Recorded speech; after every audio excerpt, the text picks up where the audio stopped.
Today's case is like no other. This isn't just an animal attack that leads to the bloody and painful end of some poor soul. This one has a twist at the end that's going to blow your mind. The man in question's name is Michael. Given the strange circumstances of that fateful day, his full name and age have been kept secret for the past few years. For the last 8 years, Michael had been in agony. He suffered from a condition called ankylosing spondylitis, a chronic autoimmune disease that affects the spinal cord. For nearly a decade, Michael's life was a nightmare, and no wonder. A lot of people describe the condition like arthritis in the spine. Since the condition was deteriorating, progressively getting worse and worse, Michael was fully expecting the worst-case scenario to play out for him, that his spine would eventually fuse together, and he'd be hunched over and unable to stand up straight at all. Most patients don't reach such a severe stage of the disease, but things weren't looking good for Michael's future, and he'd made peace with the fact that this would be in his cards after another decade. One of the very few places that Michael did find some relief was in the water. He'd spend hours just floating on the surface of the gym's pool. There, in the weightlessness of the pool, his back didn't scream in agony. That was the only reason that the rather reclusive man agreed to go on holiday with his parents, brothers, and his brothers' families. They were going holidaying in Guerrero, a seaside holiday town on the southwest coast of Mexico. His siblings had booked a bungalow for the family right next to the resort pool, just so that Michael could enjoy the warm waters in the day. He was in no condition to go on long hikes, to walk for hours through town, go to bars, or to ride a choppy boat, but he sure appreciated floating in the water for hours. Michael could find some relief and spend time with his family, even if he was in no condition to do the more exciting activities himself. Michael was incredibly grateful for their thoughtfulness. On the second morning of the trip, the family set out early for a long day of shopping. Michael left the bungalow early too. The resort staff came in to clean the rooms, so he wanted to get out from underfoot. He dropped off his swimming trunks and towel next to the resort swimming pool and forced his achy muscles and stiff back to take a walk first. This simple morning walk was one that he never missed, no matter how much it hurt to do so. Michael needed to stay as active as possible for as long as he could, after all. After a short 15-minute walk, he was more than ready to get into the water. That little stroll was enough to leave him hunched over from the pain. Michael pulled on his swimming trunks and stepped into the water, but there was more in those trunks than he'd bargained for. During his short walk, a bark scorpion had taken shelter in the polyester fabric. It was confused at the sudden movement at first, but when it was suddenly submerged in water, in a panic it lashed out against Michael's thigh. The pain was instantaneous. Michael felt a pinch against his thigh, and from that pinch, the heat and fire that spread was like nothing he'd ever felt before.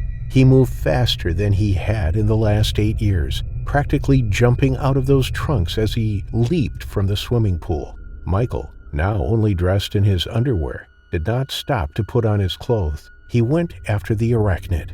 Using a discarded container that one of his family members had left next to the pool the day before, he scooped up the creature that was still treading water. The cleaning ladies were screaming hysterically, at first because a stooped-over, half-naked man was jumping around like a madman, and then because he had a live scorpion in a plastic container in his hand. But one woman had enough sense to put the scene together. She saw the thin trickle of blood running from Michael's thigh and his intense grimace of pain. She got out the car keys and directed him to her car. She drove him to the nearest hospital, where she explained to the staff what had happened.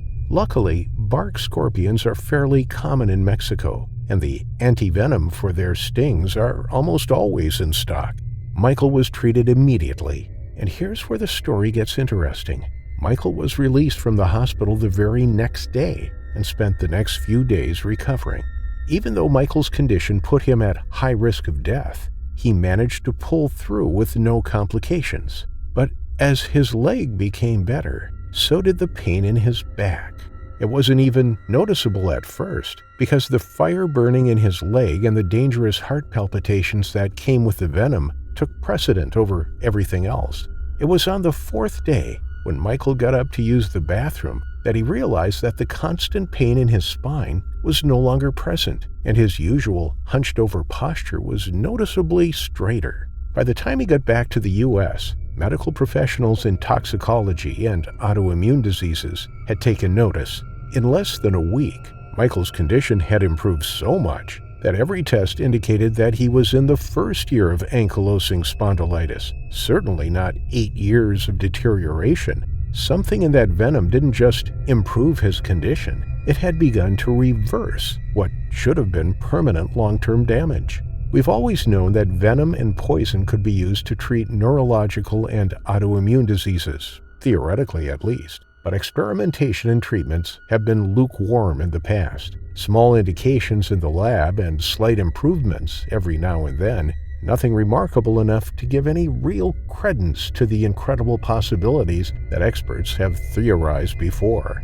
Diabetes and certain heart conditions are already successfully treated with venom-based medications. Technology just hasn't caught up with the more complex nervous system and immune diseases yet. That's why Michael's identity has been kept secret, for fear that people suffering from debilitating medical conditions will go out, seeking to actively get stung by scorpions, ticks, and jellyfish that have similar venom structures.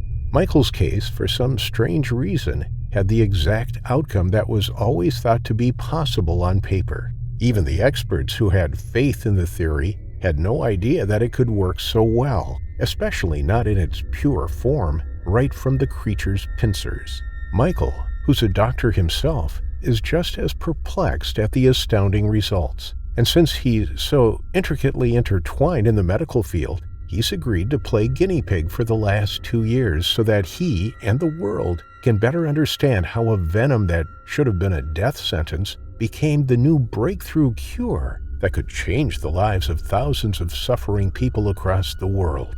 2 years ago, there were days when Michael couldn't even walk, but now he's out jogging, playing fetch with his new puppy, and living a life that he was sure he was robbed of living due to an incurable disease. He's made it clear that if the pain ever came back, he'd go back to Mexico and let another bark scorpion sting him all over again.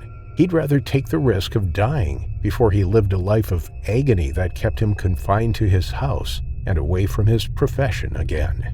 Michael's final affliction was the pain that kept him from living. His agony was a sentence worse than death. And now, thanks to a hideous little yellow creature that had every intention of killing him, Michael got a new chance at life. Now he can finally live without the never-ending pain and a constant cocktail of medications that kept his broken body together, just like everyone deserves to.